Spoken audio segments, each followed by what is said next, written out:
ඈත පිටිසර ගම්මානයක ජීවත් වුණා සියාතු කියලා ගොවිරාළ කෙනෙක්.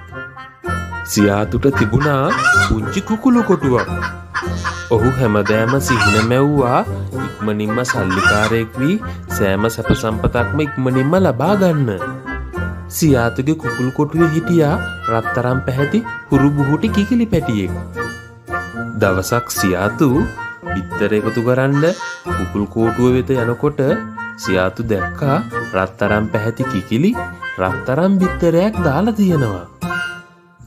ඉතින් මේ කිකිලි දවසකට එක ගානේ රත්තරන් බිත්තර හැමදාම බාන්න පටන් ගත්තා. සියාතු බලන් ඉද්දිම කෝටිපතියෙක් වුණා මේ රත්තරන් බිත්තර හින්දා. ටික දවසක් යනකොට සියාතුගේ විසිලිවන්තකම නැතුව ගියා. සියාතුට ඕන වුණා දැන්ට තියෙන සල්ලි දෙගුණ තෙගුණ කරගන්න පුළුවන් ඉක්මනින්ම. ඉතින් සියාතු රත්තරන් කිකිලිගේ රත්තරන් බිත්තර ඔක්කොම එකපාර ගන්න හිතාගෙන රත්තරන් කිකිලිගේ බඩ පැලුවා. ඒත් රත්තරන් කිකිලිගේ බඩ ඇතුලේ එකම රත්තරන් බිත්තරයක්වත් තිබ්බේ නෑ.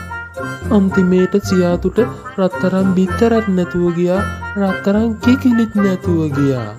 සියාතු පිස්සෙක් වගේ පාර පුරා දුවන්න පටන් ගත්තා.